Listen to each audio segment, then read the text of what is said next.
Salut à tous. Bon, je vous l'avoue, il m'a fallu un peu de temps pour me sortir de cette saison 8 de Game of Thrones, pour prendre le minimum de recul nécessaire pour en tirer une sorte de bilan général. Bien sûr, par là, je reviendrai sur des éléments du dernier épisode qui concluent un peu tout ça. Un bilan global déjà pour ma part pas mauvais du tout. Il y a des très bonnes choses, et aussi des choses un peu plus dommages. Je vais y revenir. Mais voilà, j'ai bien vu que cette saison a été très contestée. Et je vous propose ici mon humble point de vue, qui, je le pense, peut apporter des éléments à ceux qui ont aimé comme à ceux qui ont détesté. Pour commencer, il faut quand même parler de l'aspect visuel. À ce niveau-là, il n'y a rien à dire, on est au top. C'est clairement une claque en pleine gueule qui vient nous refermer cet univers, avec des effets spéciaux omniprésents, et franchement, ils valent bien ceux de certains grands films, sans problème. Au niveau des musiques, on a vraiment le droit à une sorte d'enrobage sonore qui colle toujours au plus près de l'action, et qui vient appuyer, voire sublimer, les sentiments évoqués. Et forcément, ça contribue à une immersion totale. On sent qu'il y a un réel travail artistique derrière. Il ne colle pas juste une musique histoire de dire, comme on a pu le voir parfois ailleurs. La mise en scène, elle est complètement maîtrisée d'un bout à l'autre. Je pense que dans le final, on a le meilleur exemple, avec la scène de la mort de Daenerys, ou alors sa scène du discours. À chaque fois, on est dans des sortes de contemplation dans des moments clés. Contre le Roi de la Nuit, c'est un épisode très sombre, mais si vous vous mettez vraiment dans le noir pour le regarder, à chaque apparition du feu, dans la première moitié de l'épisode, on a presque l'impression de sentir la chaleur des flammes quand elles jaillissent. Donc ça, c'est dû à tout le travail qui est fait en amont sur le reste des scènes. Bref, techniquement, on atteint presque une certaine perfection dans cet univers médiéval fantasy. À côté de ça, le jeu des acteurs, c'est un régal, surtout porté par Peter Dinklage. Jusqu'à la fin, quand il retrouve son frère et sa sœur dans les décombres, quand il arrive entravé face aux puissants de Westeros, et qu'il désigne un roi, je pense vraiment que l'acteur comme le personnage sortent un peu grand gagnant de cette série. Plus globalement, chaque acteur remplit au mieux sa fonction pour nous donner envie d'y croire. Donc je pense que là aussi, il y a vraiment un travail à saluer. Bon, maintenant, on va mettre les pieds dans le plat, il n'y a pas que des points positifs, et parler des problèmes.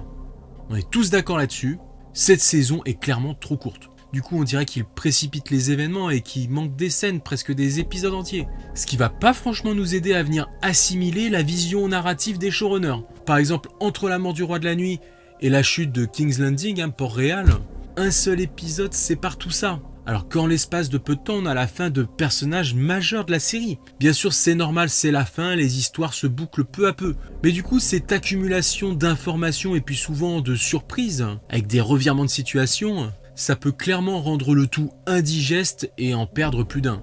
Je pense clairement que ça doit avoir contribué à faire décrocher une partie des spectateurs, qui se sont ensuite focalisés du coup sur les incohérences. Après, me concernant, j'ai tenu le coup. Malgré la surprise par rapport à ce que j'imaginais, j'ai eu envie de voir où on nous emmenait, puisque de toute façon c'était très bien présenté. Et c'est dans la dernière ligne droite, à l'épisode 6, que la série est venue un peu me perdre et se prendre les pieds dans le tapis. C'est bien joli de rusher son histoire. On se dit bon c'est peut-être pour mieux s'arrêter, appuyer sur quelque chose au bout. Mais si la fin, elle aussi, donne une impression d'être accélérée, là non, ça passe pas. Il aurait vraiment fallu passer un peu plus de temps dessus et c'est dommage. Bon après, malgré tout, on pourra dire ce qu'on veut. Côté cohérence, le récit est bien au rendez-vous. Celle qui a été créée depuis le début. Bien sûr, il y avait plusieurs choix possibles dans le destin des personnages, mais à l'arrivée, on a quand même des choses qui correspondent à l'univers développé. Alors bien sûr, on aurait pu avoir d'autres fins. On a le droit de pas être d'accord. Moi, je me serais imaginé complètement autre chose. D'ailleurs, avant de regarder cette saison, je pensais que le grand méchant de la fin, ce serait le Roi de la Nuit, avec l'enjeu du trône de fer en parallèle, ou un truc dans le genre. Bon, à l'arrivée, Bran sur le trône, franchement, ça sort un peu de nulle part. C'est très discutable parce qu'il était plutôt dans la partie mystique, en parallèle à toutes ces histoires d'intrigue. Donc ça, comme beaucoup, j'ai eu du mal à l'avaler. Mais voilà, après, si on prend du recul et qu'on réfléchit un peu, c'est une fin qui peut fonctionner aussi. Alors nous, on en a peut-être une autre dans notre tête, mais voilà, c'est celle qui est proposée, donc il faut quand même, à un moment donné, accepter ce qu'on nous propose pour au moins aller jusqu'au bout. Et puis heureusement, ils ont pas mis Jon, heureusement, ils avaient clairement pas envie d'aller dans des trucs téléphonés. Ça aurait été une fin bien trop facile. Mais à côté de ça, ça aurait quand même pu être un personnage encore plus discutable. Donc voilà, Bran. Ça matche pas vraiment pour moi, mais si on suit le raisonnement de Tyrion, c'est vrai que ça ferait un bon roi. Bon, à part qu'il se la raconte un peu quand il dit pourquoi tu crois que je suis venu. Donc si on n'a pas trop kiffé ce choix, en plus il vient envenimer les choses en remettant une couche. Bref, passons. Pour moi, le gros point noir, c'est vraiment la durée trop courte de cette saison, additionnée à toutes ces décisions très surprenantes, qui sont là pour ça, on a compris. Mais du coup, ça peut avoir tendance à rebuter. Ça, je le comprends tout à fait. Après, dans l'ensemble de ces décisions, il y a quand même des très bons choix, et il y en a beaucoup. Et même si lorsqu'on voit un truc négatif pour nous, ça a tendance à annuler 2-3 trucs positifs, il y a quand même plus de bonnes choses que de mauvais. Et puis tout ça, ça reste qu'une question de goût. Parce que j'ai pu lire dans des commentaires certains contester la tournure de Daenerys. Franchement, ça a complètement marché.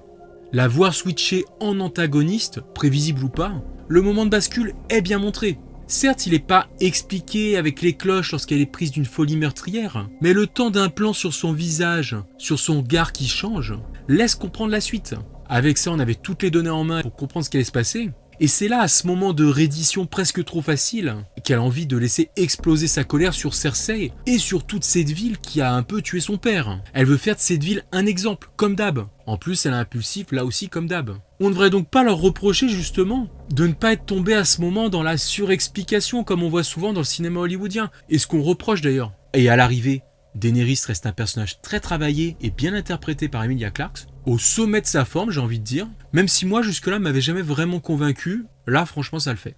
Donc gros travail pour elle aussi cette saison. Bon, après moi ma grosse déception due au traitement trop rapide, c'est qu'elle meurt trop vite. J'aurais aimé la voir tenir un peu plus longtemps dans ce rôle de reine toute puissante du chaos, avec un Jon qui vient la planter au bout de 2 scènes. Et puis après ça, j'aurais même voulu voir comment ces terribles armées allaient réagir à la nouvelle, avec des conséquences plutôt que de faire une ellipse sur tout ça. Surtout que 10 minutes plus tôt, elle était en train de galvaniser ses troupes. Vergris est certes en colère lorsqu'on le revoit, mais finalement, moi je le trouve bien docile. D'ailleurs, pour moi, la fin de Vergris a été clairement loupée. Mais là, par rapport à ce que je disais avant, vous savez quoi, il n'y a rien de dramatique. Parce qu'à côté de ça, on a quand même une fin magnifique pour les personnages principaux. Sansa qui se retrouve reine du Nord.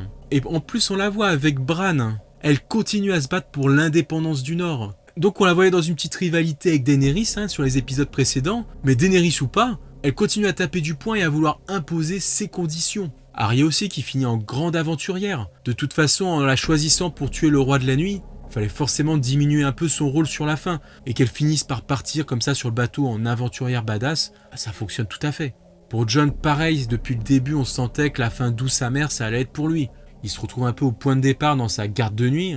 Mais il finit par partir en homme libre avec les sauvageons. Avec le peuple de celle qu'il a vraiment aimé. Et ça, c'est suffisant. Il n'y a pas besoin de plus pour ce personnage. Pour finir avec ça, le corps de Daenerys qui se fait délicatement attraper par Drogon et qui s'envole au loin, au vu de ce qu'on avait eu dans l'épisode précédent, on ne pouvait pas rêver de plus belle fin pour elle. Où emmène-t-il son corps lorsqu'il s'en va dans les nuages? Limite, on s'en fout. Le symbole est trop beau, ça touche, ça marche. Et c'est là que je veux en venir avec le dernier point, le plus important pour moi, un point positif, qui en fait une excellente saison et une fin à la hauteur de ce qu'on pouvait attendre, c'est l'émotion. Elle est présente du début avec les retrouvailles de certains personnages emblématiques, à la fin lors des adieux qu'on pourrait leur faire qui sont déchirants.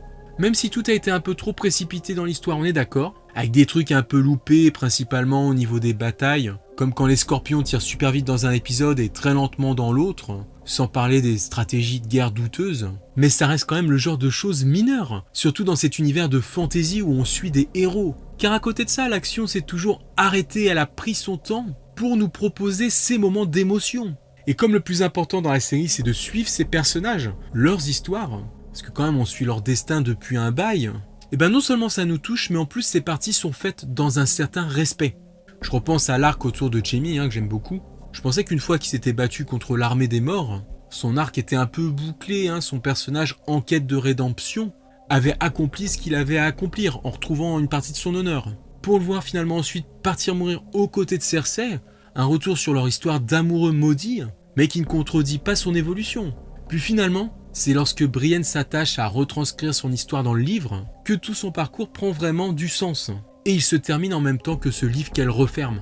Voilà, donc forcément quand je vois des commentaires un peu sommaires qui nous parlent du scénario qui a été géré comme de la merde, sans autre forme de procès, moi franchement je trouve ça dommage et mal payé. Car il y a eu un travail évident sur l'écriture de cette saison. Ça ne pourra pas plaire à tout le monde. On pourrait avoir tendance en tant que fan de la série à s'être approprié cette histoire finalement, pour l'avoir filée entre nos doigts dans une autre direction. Mais malgré tout, c'est pas pour ça que ce qu'ils disent c'est de la merde. Après c'est une question de goût et forcément si ça nous plaît pas c'est compréhensible. Mais pas avec cet argument.